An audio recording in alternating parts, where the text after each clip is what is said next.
औज़ुबिल्लाहिमिनश्शैतानिर्रजीम बिस्मिल्लाहिर्रहमानिर्रहीम।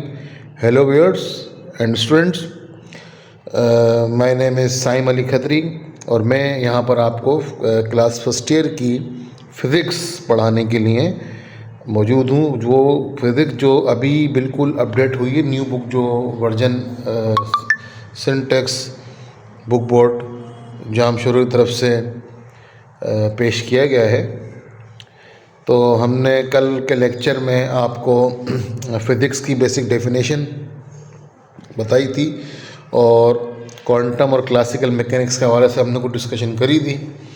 जैसे कि मैंने बताया था कि देखें, यूट्यूब पर आप आते हैं तो आपको मल्टीपल कन्वेंशनल टीचर्स मिलते हैं, तो वो बिल्कुल ही कन्वेंशनल तरीके से पढ़ा रहे होते हैं और वो मतलब होना भी यही चाहिए, लेकिन मेरी राय इस हवाले से थोड़ी मुख्तलिफ है। वो ये है कि स्टूडेंट को जितना इजी करके पढ़ाया जाए, स्टूडेंट उलझे नहीं किसी भी चीज़ के अंदर ना, स्टूडेंट इजी ले चीज़ों को, ताकि उसकी लर्निंग कैपेसिटी है वो इंक्रीज़ हो सके। Let's discuss. ओके, हम अब हमारे पास एक फंडामेंटल यूनिट्स की टेबल मौजूद है यहाँ पे। देखिए, यूनिट्स के बगैर आप फिज़िक्स का बिल्कुल भी तसव्वुर नहीं कर सकते, सही है ना। तो यूनिट्स का हमें पता होना चाहिए, क्योंकि जब भी हम कोई न्यूमेरिकल वगैरह सॉल्व करते हैं तो हम यूनिट से ही आइडेंटिफाई करते हैं कि हमें जो क्वांटिटी दी गई है वो कौन सी क्वांटिटी है। आया कि वो लेंथ है, इलेक्ट्रिक करंट है, थर्मोडायनेमिक्स टेम्परेचर है, लुमिनियस इंटेंसिटी है, व्हाटएवर है क्या। So let's discuss. हमारे पास यहाँ पर आप देख सकते हैं कि क्वांटिटी है, मतलब 3 कॉलम में हमारे पास टेबल में जो बने हुए क्वांटिटी है, यूनिट है और उनके एब्रीविएशंस हैं, सही है जी। लेंथ है, हमारे पास लेंथ है, टाइम है, मास है, इलेक्ट्रिक करंट है, थर्मोडायनेमिक्स टेम्परेचर है, अमाउंट ऑफ सब्सटेंस है और लुमिनियस इंटेंसिटी है। ठीक है जी, उर्दू में बता देता हूँ। लंबाई है, वक्त है, बर्क की रूह जिसको हम करंट भी कहते हैं, दर्जा हरारत है, और जो भी एक पाउडर्ड आइटम है या सब्सटेंस है वो कितना है, और लुमिनस इंटेंसिटी जिसको हम लाइट की शिद्दत भी कहते हैं यहाँ पे। तो length is always measure in SI basic system international. इसमें हम लेंथ को जो है वो मीटर में मेजर करते हैं और इसको शॉर्ट में हम एम से डिनोट करते हैं यहाँ पे। इसी तरीके से हमारे पास टाइम है, टाइम को हम सेकंड से डिनोट करते हैं और सेकंड को हम शॉर्ट में यहाँ पर एस लिखते हैं। इसी तरीके से हमारे पास मास है, मास का जो यूनिट होता है वो हमारे पास किलोग्राम होता है, किलोग्राम। ठीक है जी, जहाँ पर भी किलोग्राम किसी भी नंबर के साथ लिखा हुआ हो, इट मीन्स कि आपको मास दिया गया है। ठीक हो गया। और उसके बाद आपका इलेक्ट्रिक करंट है, जिसका हम एम्पियर में मेजर करते हैं और कैपिटल ए से हम डिनोट करते हैं। यानी अगर फॉर एग्जांपल किसी क्वांटिटी के साथ 10A लिखा हुआ है, 10A, तो इसका मतलब एक करंट दिया गया है। इसके बाद ये आपका अमाउंट ऑफ द सब्सटेंस है, जिसका यूनिट है आपका मोल, और उसको हम शॉर्ट में MOL से डिनोट करते हैं। लुमिनस इंटेंसिटी यानी रोशनी की शिद्दत, उसको हम कैंडेला से, उसका जो यूनिट होता है वो कैंडेला होता है, और उसको हम शॉर्ट में CD से डिनोट करते हैं। लाइट की इंटेंसिटी का हमारे पास एक यूनिट और है जो कि लक्स होता है, लक्स, LUX, लक्स। ठीक है, तो ये भी एक आपकी लाइट का यूनिट है। ओके जनाब, हमारे पास एक और यहाँ पर टेबल है जो कि ड्राइव्ड की टेबल है, ड्राइव्ड यूनिट है। ड्राइव्ड यूनिट्स वो क्वांटिटीज़ होती हैं जो एक से ज़्यादा बेसिक क्वांटिटीज़ मिलकर बनाती हैं। हमारे पास यहाँ पर 3 कॉलम हैं, जिसमें आप एक देख सकते हैं कि आपका जो है वो वॉल्यूम है, एरिया है, फोर्स है, स्पीड है और वेलोसिटी है। तो वॉल्यूम के हमारे पास 2 यूनिट हो सकते हैं, लेकिन तो लीटर है और एक क्यूबिक मीटर भी है। लीटर के लिए सिर्फ हम L से डिनोट करते हैं, और यहाँ पर आप देख सकते हैं कि क्यूबिक मीटर भी यहाँ पर लिखा हुआ है। एरिया का यूनिट होता है स्क्वायर मीटर या मीटर स्क्वायर भी हम कह सकते हैं। फोर्स का यूनिट न्यूटन होता है और एन से हम डिनोट करते हैं। इसके अलावा जो आपका स्पीड या वेलोसिटी है उसका मीटर पर सेकंड होता है। इसके अलावा और भी हैं, एक्सेलरेशन है मीटर पर सेकंड स्क्वायर है, वर्क का है जाउल, पावर का है वाट। तो ये हम जब इनको बाय फार्मूला इन जब यूनिट्स को हम सॉल्व करते हैं तो हमारे पास मुख्तलिफ यूनिट आते हैं। फॉर एग्ज़ाम्पल फोर्स की हम बात करते हैं। यहाँ पर आप देख सकते हैं कि फोर्स का जो यूनिट हमें दिया गया है वो न्यूटन दिया गया है, ठीक है, और उसको हम एन से डिनोट करते हैं। लेकिन जब हम इसी यूनिट को बाय फार्मूला एवेल्यूएट कराएंगे तो हमारे पास जो फोर्स का फार्मूला होता है, जैसे कि आप इसमें देख सकते हैं, वैसे हमने जो टेबल में देखा था तो वहाँ पर फोर्स का जो यूनिट था वो था आपका न्यूटन। लेकिन जब हमने इसी को बाय फार्मूला एवेल्यूएट करवाया तो फोर्स का जो फार्मूला होता है वो होता है F=ma, ठीक है। तो यहाँ पर हमने क्या करा, m यानी मास था, मास का यूनिट क्या होता है kg, और एक्सेलरेशन का यूनिट क्या होता है मीटर पर सेकंड स्क्वायर। तो kg मीटर पर सेकंड स्क्वायर फाइनली ये आपका यूनिट बन गया। अब हम डिस्कस करेंगे अबाउट दी सप्लीमेंट्री यूनिट्स।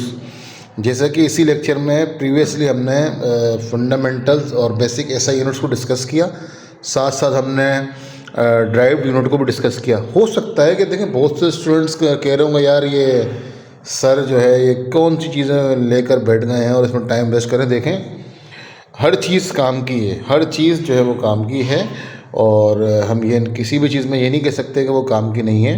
तो जब हम एक प्रॉपरली एक कोर्स को हम लेके चल रहे होते हैं तो हमारी कोशिश ये होती है कि ज़्यादातर मेन काम की चीज़ें आप लोगों को जो है वो यहाँ पर करवाई जाए। यहाँ पर आप देख सकते हैं हमारे पास एक तो दो क्वांटिटीज़ हैं जो कि सप्लीमेंट्री यूनिट्स हैं। Supplementary units are the units of which has no dimensions, उनको हम सप्लीमेंट्री यूनिट्स भी कह सकते हैं। तो हमारे पास एक जो यहाँ पर यूनिट है वो है आपका प्लेन एंगल और एक है आपका सॉलिड एंगल। प्लेन एंगल का जो यूनिट होता है वो होता है रेडियन, और शॉर्ट में इसको हम RAD रेड लिखते हैं। और ये होता है हमारे पास सॉलिड एंगल। सॉलिड एंगल का जो यूनिट होता है वो होता है स्टेडियन, इसको हम शॉर्ट में SR लिखते हैं, ठीक है जी। अब इसमें जो आपका प्लेन एंगल होता है वो कहता है कि जी प्लेन एंगल की हम डेफिनेशन यहाँ पर पढ़ते हैं कि a unit of measurement of angles equal to 57.3 degree equal to the angle subtended at the centre of a circle by an arc equal in length to the radius as shown in figure 1.1a, ठीक है जी।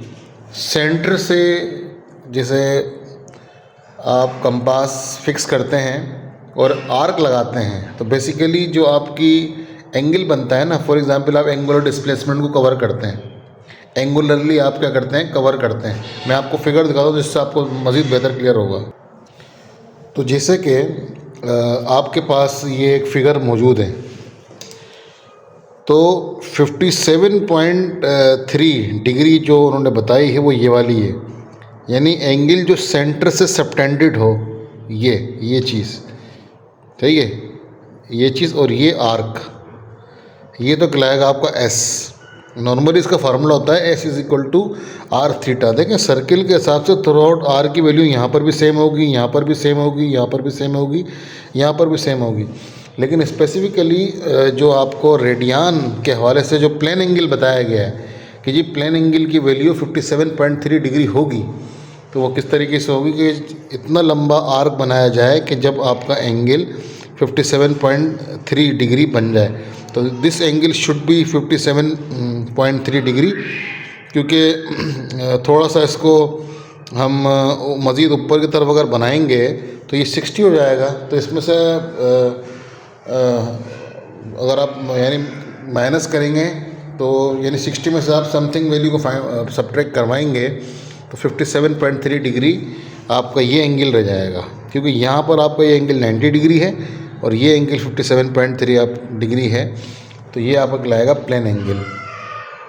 आप लोगों का जो feedback होता है वो हमारे लिए बड़ा वैल्यूएबल है, तो प्लीज़ पॉजिटिव फीडबैक हमें ज़रूर दीजिए।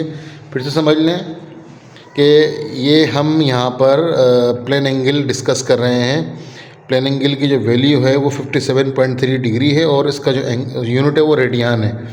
ठीक है, रेडियन इसका यूनिट है और यहाँ पर ये 90 डिग्री का एंगल बना रहा है और सेंटर से सबटेंडेड है। ये यहाँ से इसको एक मार्क करके आर्क लगाया गया है 57.3 डिग्री के ऊपर। तो ये जी आपका है प्लेन एंगल। नाउ हम डिस्कस करते हैं solid angle. So we have a figure of sphere to discuss the solid angle. Keep in your mind the supplementary unit of the solid angle is steradian, and in short we can write is SR, S capital and small r. इसकी definition में यहाँ पर read कर रहा हूँ। The solid angle subtended at the centre of the sphere, the solid angle subtended at the centre of the sphere. Solid angle है, solid है, basically 3D angle है, आप इसको कह सकते हैं। तो ये 3D एंगल है। तो इसमें हमने बेसिकली हो क्या रहा है इसके अंदर, ये एक स्फीयर है, स्फीयर लाजमी तौर पे एक 3D हो सकती है, तो उसके ऊपर हमने यहाँ पर एक एरिया कंसिडर किया है। तो एरिया की दो जो पॉइंट हैं उस पॉइंट को हमने 3D लाइंस ड्रॉ करके सेंटर पे टच करी हैं। तो यहाँ पर आप देख सकते हैं एक छोटी यानी कोन, एक कोन के अंदर एक कोन आपको नज़र आ रही है। तो ये जो एंगल है इस एंगल को सॉलिड एंगल कहा गया है। ठीक है, सिंपल फार्मूला भी समझ लें कि S/r²। देखिए फार्मूला होता है बेसिकली, इसके फार्मूले को समझने के लिए ये काफ़ी है कि हमारे पास S=r⁻θ एक प्लेन एंगल में फार्मूला होता है, लेकिन उसी को जब हम सॉलिड एंगल में कन्वर्ट करते हैं तो यहाँ पर इस जगह पे आप इसका स्क्वायर लगा दें। ठीक है, S=r²θ, तो ये बन जाएगा आपको θ=S/r²। ठीक है, एज पर डेफिनेशन वो यही कह रहा है कि the solid angle subtended at the centre of a sphere by an area of its surface equal to the square of the radius of that sphere as shown in figure. ठीक है जी। अब English में अगर आप जाते हैं तो थोड़ी सी कॉम्प्लिकेटेड हो जाती है, इसलिए आपको मैंने सिंपल उर्दू ज़बान में ये चीज़ समझाई है कि बेसिकली ये होता है कि ये आपने एक स्फीयर कंसिडर करी, ये एक स्फीयर है लाइक आपकी गेंदनुमा को ये शेप है, तो उसकी एजिस के ऊपर आपने एक एरिया कंसिडर किया, this is the area. Okay, this is the area. और फिर इस एरिया की एजिस से आपने जो इसका कॉमन सेंटर था यहाँ पर लाइंस ड्रॉ करी इस तरीके से आपने ना। ठीक है, क्योंकि हम ये एक 3D मॉडल है तो इसलिए एक कोन के अंदर दूसरी कोन भी बन जाएगी। ठीक है, तो जहाँ से ये एंगल इनिशिएट हुआ, जहाँ से जिस पॉइंट से ये एंगल इनिशिएट हुआ, तो वहाँ पर भी आप देख सकते हैं कि एक कोन और आपको ग्रीन शेड में बनती हुई यहाँ पर नज़र आ रही है। तो this is known as the solid angle और इसका यूनिट होता है स्टेरेडियन। और आप देख सकते हैं फार्मूला जैसे कि मैंने आपको दिखाया था पहले भी, वो आपका S=r²θ, θ=S/r²। तो बस आपने ये याद रखना है। सो उम्मीद करता हूँ कि आप लोगों को जो है वो चीज़ें समझ में आई होंगी। आप लोगों का जो फीडबैक है वो हमारे लिए इंतहाई वैल्यूबल है। ठीक है जी, इंतहाई वैल्यूबल फीडबैक है आप लोगों की तरफ से। आप उसको हमें बताएं कहाँ पर हमसे मिस्टेक्स हो रही हैं, तो इंशाल्लाह हम उसको टाइमली इम्प्रूव करते जाएंगे। लेकिन प्लीज़ पॉजिटिव कमेंट्स कीजिएगा। कोई भी अगर कन्फ्यूजन हो रही है तो मेरा नंबर 0321305970 पर आप मुझे व्हाट्सएप पर भी रब्ता कर सकते हैं। अपना बहुत ख्याल रखिएगा। इंशाल्लाह मिलते हैं नेक्स्ट लेक्चर में आप लोगों के साथ।